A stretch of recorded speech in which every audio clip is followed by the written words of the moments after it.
Hello, everybody, and welcome back to another episode of the Charm City Sideline podcast. I am Zach, and the other majestic voice you're going to hear tonight is my co-host Bradley, and we're previewing the 2-8 New York Jets coming to Baltimore. The 5-5 Ravens hosting the first home game for them in three weeks. 3 weeks, I think, Brad. Before we get into it, we'd really appreciate if you'd like the video. Subscribe if you have not already. We're on the road to 1K subs. So if you want to support us, that's the best way to. It's completely free. We also have a membership on the channel that is $2.99 a month to become an all pro. We have super chats when we're live, but right now this is just a recording. So, Mr. Brad, how are we feeling about the Ravens right now? Maybe just the current state of them. Feeling better than I felt a few weeks ago. The 3 away games in a row I think has not been talked about enough. That's really tough to do. And they obviously have won 4 in a row, going back to the home game against the Bears. Obviously, some stress going on about Lamar getting hit a lot in the offensive line. We talked about yesterday with Ryan Ripken that they're ranked 28th in the offensive line composite rankings. Not good. Basically, all 5 have been underperforming. I feel like Linderbaum has been picking it up a little bit recently. And then, the defense, the crazy turnaround, the amount of points that they have allowed over the last 5 weeks 16, 19, 6, 16, and 17. So completely turned it around. And that's been awesome. It's going to be very nice for the Ravens to finally be back in Baltimore. Crazy, but Lamar Jackson has not played a home game since September 22nd. It is November 20th. The Monday Night Football loss to the Lions was the last home game that Lamar Jackson played. Wow. So, going to be exciting to get back there. 3 home games in a row now. They got the Jets on Sunday.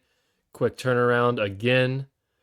The Bengals on Thursday night, which it seems like, by the way, Joe Burrow is going to play on Sunday against the Patriots. He's been full 2 days in a row. So that's going to be Joe Burrow on Thanksgiving night. And then the Steelers in Baltimore the week after that. Zach and I are planning to be there for that one. Mm-hmm. So, yeah. Well, my current state is really stuck in the headspace of what you mentioned a little bit there, which was Lamar and how much he's hit.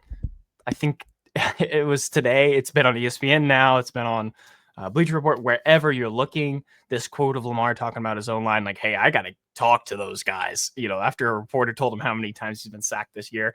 So it's the most glaring topic I have for the team as in a concern, because it went from coaching, it went from defense when they're going to turn it around. Now I guess you could say it's the offense, but it is mostly in right because of a offensive line / Lamar Jackson doesn't look like himself kind of situation. And that's it. I guess it happens. It's happened once every year, maybe in a little spurt, maybe just in a game, but maybe a topic of a conversation. And now it feels like it's the center point of the team. And if Lamar is even commenting on it, and it's a comment that doesn't even really mean that much, but it's going to go viral because he said it. Now it is our label for the week on if the Ravens can really turn that around. That's why I had a little concern about that whole topic. But still, let's get into the matchup history here. Ravens against the Jets all time are 10-2. The last matchup was 2022 against Joe Flacco and Rashad Bateman, 55-yard touchdown, Marcus Williams interception. Those were some crazy times that it feels like that was a very long time ago. And it was only 3 seasons ago. This game is going to be at 1 p.m. Eastern on CBS. Ravens are favored by 13.5. The over-under is 44.5. It feels like I've gotten used to saying the Ravens are favored in game now for a couple of weeks in a row. And I think that'll continue maybe for the rest of the year. The weather, 53 degrees and sunny. The biggest news, Lamar returned to practice today. Today is Thursday after missing Wednesday. Yes, that is the second straight week of this. That is not deja vu. You're hearing that for the second week straight. Return to practice today after missing Wednesday. Isaiah Likely, Andrew Voorhees, Roquan Smith, Kyle Hamilton. Justice Hill was a full participant today. Marlon Humphrey, full participant today. Ronnie Stanley was sick yesterday. He's back in full. Still not practicing, though. Rashad Bateman and Keon Martin. Brad, who's a couple of names you're keeping an eye on for that? Really great to see Marlon Humphrey is full. He might, probably only miss 1 week. I don't know if he got, I mean, I would assume he got surgery on his finger because I saw he had a sort of a mini cast on during the game in Cleveland when he did not play. So good that he's going to be back because if not, Keon Martin being out would be really bad because, Keon Martin played a lot for Marlon last week and had a sack and had a couple PBUs and looked good. So great that Marlon's coming back because of Martin's rib injury. It'll be interesting to see Justice Hill back in the lineup and sort of how they balance him and Keaton. And one more thing I'm thinking of, or two more things I'm thinking about. One, Kyle Hamilton, hope the shoulder's doing okay. He looked a little limp there with his arm at the end of the Cleveland game, just Yeah. motioning guys around with one arm, blitzing with one arm down at his side. Hopefully it was just a stinger or something like that. And then Roquan, this is the second time of the year dealing with a hamstring. You would hope it's the different leg, but there's no way for us to know that. But he was limited, so that's at least good news there. Yeah, absolutely. Jets D tackle Harrison Phillips was limited today, Thursday. Edge Will McDonald, he was a name kind of floating around Ravens conversations along with Quentin Williams and Sauce Gardner, who the Ravens are not going to face, obviously, as they were traded. Garrett Wilson is on the IR, their star wide receiver, and a solid backup for them, Braylon Allen. I wanted to mention he's also on IR. He was the backup to. Why am I Breece Hall. blanking? Oh my gosh, yeah, I have notes on him. What am I doing? Breece Hall, Breece freaking Hall. I love Breece Hall. So they have a complicated list because I think they even had an announcement today that I don't know the name, left the practice injured. And this group here is a couple of solid players for them. Garrett Wilson and Braylon Allen, not seeing them is a big deal. Yeah. And then Will McDonald and Harrison Phillips are also, I don't want to be mean about this, but some of the few good guys they have left over. Will McDonald's awesome. Yeah. So, McDonald has 7 sacks on the year. Dang. 8 TFLs. Yeah, he's a very good player. Let's see. I know he's a young guy. This is his third year in the NFL. 15th overall pick in 2023. Had 10.5 sacks last year. So this has his chance to have his best year of his career so far in year number 3. Jermaine Johnson has 3 sacks. Their other edge rusher. So, yeah, Will McDonald's a great player, though. Hopefully he'll be able to go. For sure. And he had a little aura, too, in Hard Knocks a few years ago whenever Rodgers was there. They kept showing him, trying to hope that he is, a future star in the league, and they got to catch it before he really caught on. So let's go to the other side, though, as in Will McDonald on the defense. Let's flip it to the Jets offense versus the Ravens defense. I have a few notes about whether it is Breece Hall, whether it is a newly starting Tyrod Taylor. He played earlier this year, but Justin Fields has been benched and Tyrod is starting. Maybe a little revenge game. Someone commented that, I remember, in the live last time. And they're just lacking a passing offense at all. I think a few weeks ago, they didn't even have 60 yards passing. Week 10 against Cleveland. It was Cleveland. They had 2 special teams touchdowns, 54 passing yards, and Breece Hall had 22 touches for 125 yards. They won the game. They can win in the most ridiculous ways, which makes me uncomfortable. But this is the Jets. This is the Ravens enacting how highly they are on this side of the ball in their defense. So what are you thinking for this side of it, Red? Yeah, the Jets are 2-8, obviously. You mentioned the win over the Browns, the win over the Bengals, the comeback win. They had a 2.5% chance to win with 9:28 left in the fourth quarter.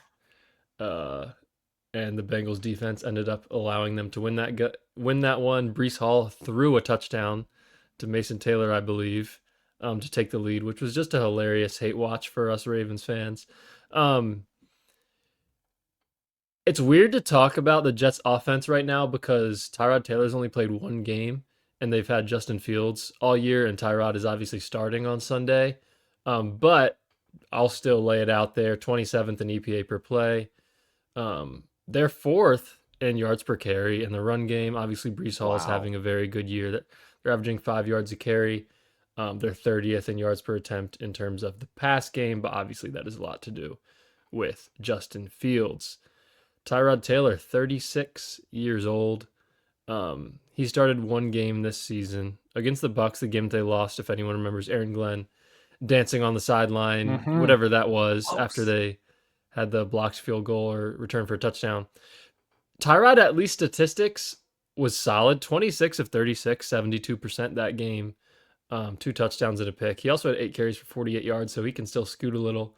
Um, he was the sixth round pick for the Ravens in 2011. He was Joe Flacco's backup from 2011 to 2014. And then he went to Buffalo and was a solid starter for a couple years. He was a Pro Bowler in 2015. So that's obviously 10 years ago, but he's definitely capable. And I think their offense will be better than it was with Justin Fields.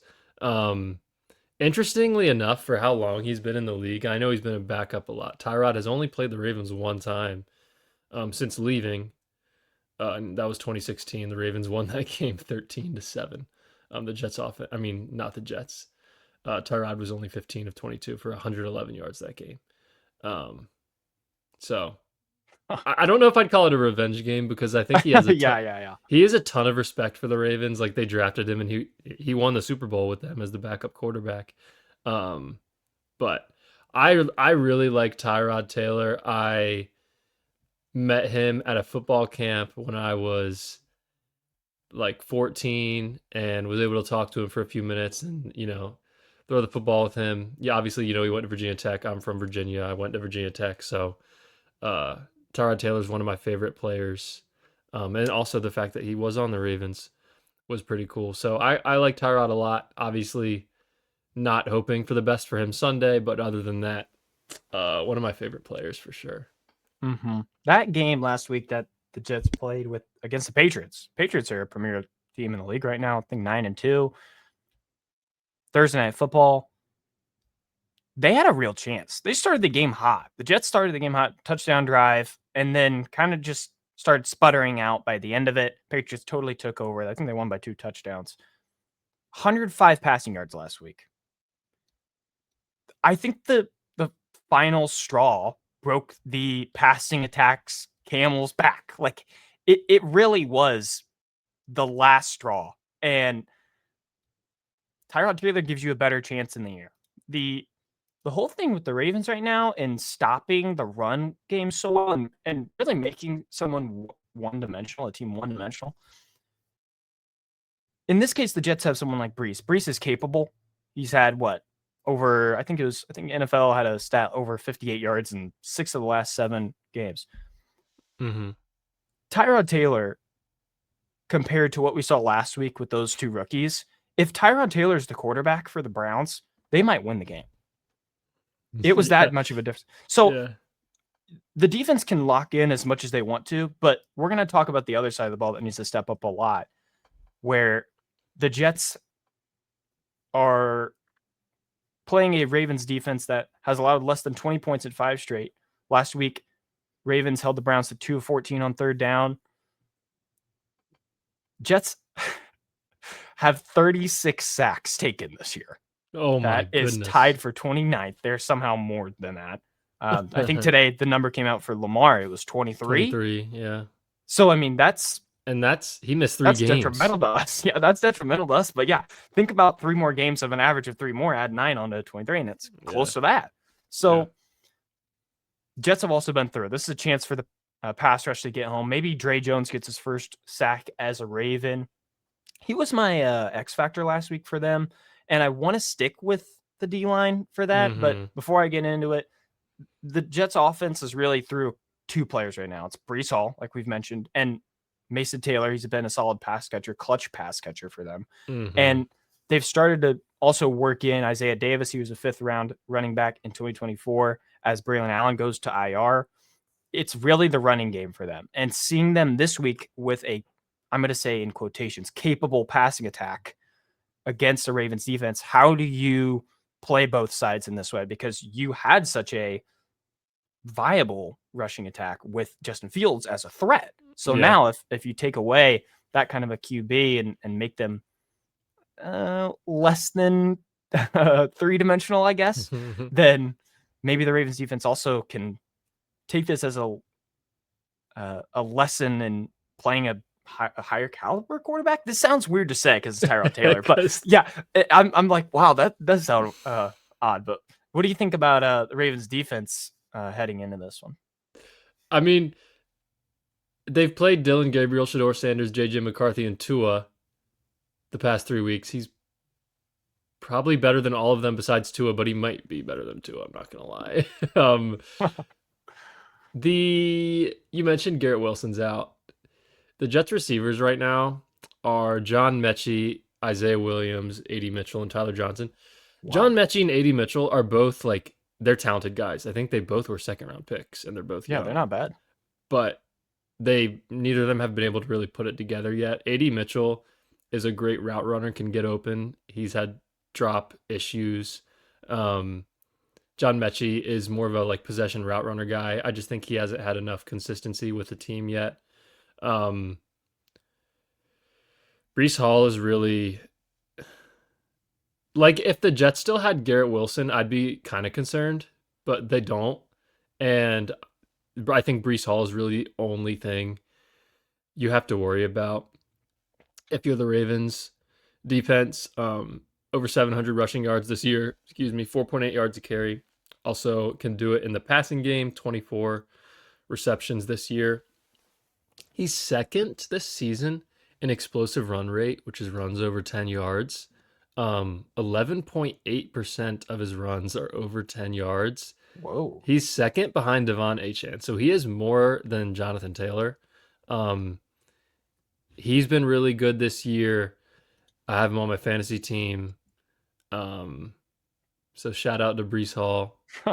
Um, he's been good this year, and he's in a contract year, so I feel good.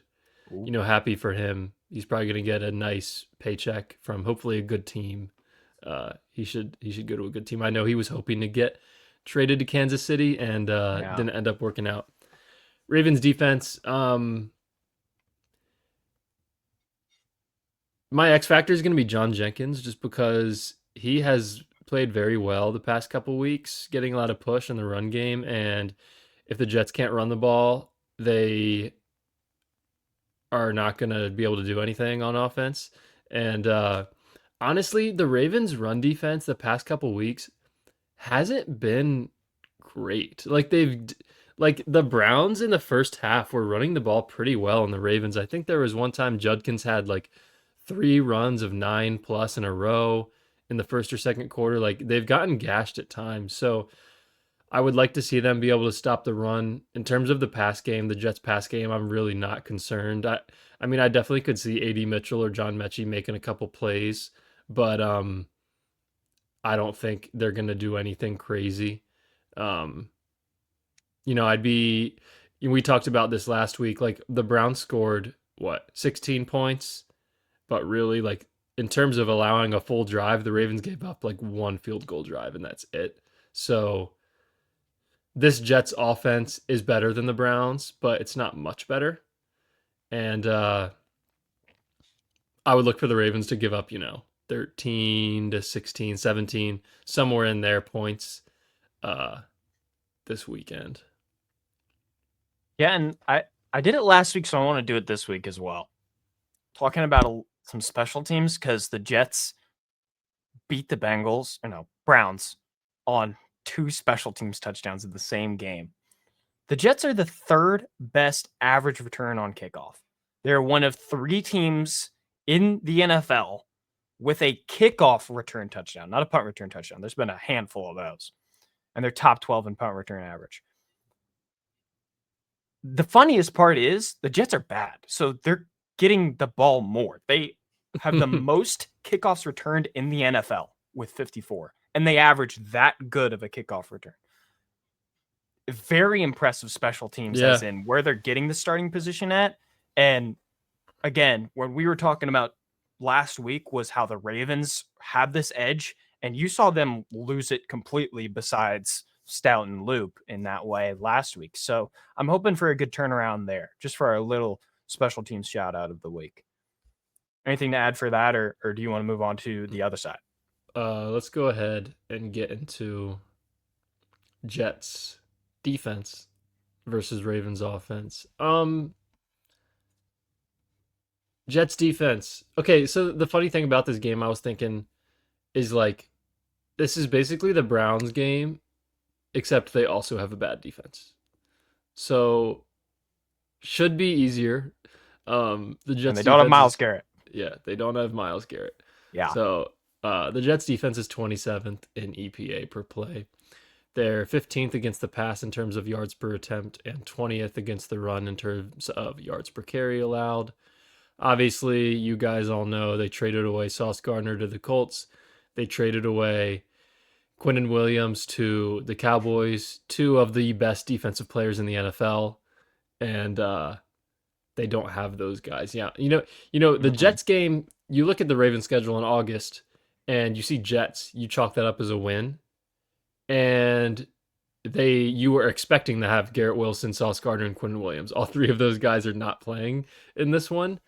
So you would really hope the Ravens could win fairly easily. The offense, it's kind of funny. Like the Ravens offense has scored 23, 27, 28 in the last 3 games. And everyone's acting like they're scoring 10 points. Like the Eagles offense cannot score right now. And I feel like the Ravens offense and the Eagles offense are sort of being talked about in the same vein when the Ravens are scoring like 10 to 12 points more than the Eagles are right now. Was it pretty? No. But we talked about how, impressive their game plan was against the Vikings, against the blitz every play. And Myles Garrett just wrecked the Ravens offense on Sunday. We talked about Will McDonald and Jermaine Johnson. They're two edges, both very good players, but they don't have the interior that the Browns also do with Mason Graham and Malik Collins. The Jets have Harrison Phillips and Jawan Briggs. Obviously lost Quinnen Williams there. Solid inside backers with Quincy Williams and Jamie Sherwood. Jamie Sherwood, I think, had like over 150 tackles last year, and he's on pace to probably get close to that again. Everyone knows Brandon Stevens is basically their number one corner. He is having a very good year, probably comparable to his 2023 season with the Ravens. He is PFF's number 12 ranked corner. So he's having a good year. And then their quarterback 2 spot has sort of shifted around a little bit. They've had a couple injuries. Obviously, they had Sauce. Azarie Thomas, I think, is going to be the guy this game. Zach and I talked about him a little bit back in April. Second round, or maybe they got him even in the 3rd round, corner out of Florida State, big, tall, 6'1", kind of reminds me of Jimmy Smith a little bit. And then safeties, Tony Adams and Malachi Moore. Malachi Moore is a rookie out of Alabama. So not a ton of firepower on defense, and they're not like the 31st ranked defense. They're like low 20s. So in between average and bad, but you'd obviously like to see the Ravens be able to get a lot going. Yeah, they're also allowing 26 points per game. And this is the craziest stat to me. Someone a couple weeks ago said that they didn't have an interception yet. So I was like, oh, okay. I wonder what they have now. They have no interceptions on the year. That is insane. Knock Zero on wood. interceptions. Oh, and if you're a one-fingered man, you can count how many turnovers they have on your one finger. They have one turnover all year, one forced fumble. The defense is just not giving the opportunities to the offense at all. It sounds like hell. And this is a good opportunity for the Ravens to just get right. Yeah. We talked about the offense a little early here. Travion Henderson last week on Thursday Night Football had 3 touchdowns. All were within 7 yards of the end zone. I want to talk about a Ravens issue right now, scoring in Mm-hmm. the red zone, scoring close. Good chance to get back right with this. And also, just take care of the ball. Drake May had a field day last week, and no diss to Drake May, but we have Lamar Jackson. You would think that he is well comfortable in this game, and also riding off of a 100-yard performance from Derrick Henry, you would hope that he Mm-hmm. also continues it. I think his stats have been really up, down, up, down. So if he does Mm-hmm. have a chance this week to continue that streak, I hope that he is in the upper category. But what's interesting about it all is that Lamar is coming off his worst QBR of the season. It was 47.6. He was sacked 5 times last week. We talked about O-line issues at the very beginning. What do you have to say about like the offense and probably not having Rashad Bateman again? You saw Mm-hmm. the struggle that they had last week, but again, you could kind of give credit to the Browns as well. Like Jets are allowing Jets have allowed 27 plus points in 7 of the last 10 games. Like Mm-hmm. the Ravens, you should expect the Ravens to score 30 plus. Anything less would be disappointing in my opinion. And hopefully the defense just takes care of business. Like there's no excuse why the Ravens don't genuinely destroy this team and Mm-hmm. continue this get right uh, resurgence that they're in the middle of. Yeah, I mean, you mentioned like the Ravens offense and their offensive line. You'd obviously like to see them play better. I mean, that's an obvious thing to say. I'm going to keep saying this every week, but you hope that I don't think this is going to be the week, but it really kind of sounds like Harbaugh's being really positive about Emory Jones, and I really think he's going to play this year. Might not be Sunday, but I think they'll eventually start maybe rotating him in with either Voorhees or Falele, if they feel like he gets up to speed. Um, Possibly could happen this Sunday, but probably going to be more down the line. Um, just want to see Lamar get protected. He had the hamstring injury, he had the knee last week, and now he has an ankle. He's getting hit so much. I mean, you mentioned 23 sacks, and he's missed 3 games. He's been sacked as many times as he was sacked last year. And he has played, let me just count real quick, 1, 2, 3, 4, 5, 6, 7 games. So that can't happen. The Ravens haven't scored 30 points since the win over Chicago, funny enough, when Tyler Huntley started. Lamar Jackson's passing yards in his last 3 games: 193, 176, 204. I'd love like a 295, 4 touchdown game from Lamar. Um, I do think it's kind of tough to have a big day in the air without Bateman. Like he hasn't had the stats this year, but just like the presence and the route runner that he is definitely helps a Yeah. lot. Um, and then I think I already mentioned this, but just hoping Voorhees and Falele and Linderbaum hold up in pass pro, just because they traded away Quinton Williams. They really don't have the soldiers on the interior. The Jets don't, to get pressure on the inside, and then goes with scoring points. But 2 for 5 in the red zone against the Vikings, and then 1 for 4 in the red zone against the Browns. So, touchdowns would be very nice. Lamar mentioned at his presser today, he would like to keep Tyler Loop off the field, even though he's been really good recently. So, converting in the red zone, I would like to see. At the same time, I think this is a game where you can kick field goals. If we're just talking about winning this game, you can definitely, I don't want them going for like 4th and 4 at the 10-yard line. Like you can kick field goals in this one and probably win it. Kind of going with a 1v1 matchup here for my X Factors. I have Will McDonald for the Jets and Roger Rosengarten for the Ravens, just because really the Jets have good linebackers and Brandon Stevens is playing well, but the strength of this defense is their edge rushers with Will McDonald and Jermaine Johnson. So I'd like to see Roger Rosengarten hold up and play a little bit better. And I don't want to see Lamar getting hit in the pocket a ton in this one. Hopefully none at all. Um, but hopefully Lamar is upright for most of this one. Yeah, I hope so. Yeah. I'm really sick of this narrative continuing and almost worrying about Lamar's health now. Like when there was a legitimate not a legitimate, a phony narrative around Lamar and, oh, can he stay healthy? I mean, Yeah. he's got to stay healthy all the time. And that was completely soured out and thrown out. And now it's becoming this ridiculous discussion of Lamar doesn't look like himself. And there is a side of the media that's talking about, offensive line is just playing absolutely poor. But there is too much of a conversation going on with how Lamar looks and Lamar is playing right now, while you can give credit to so many reasons why.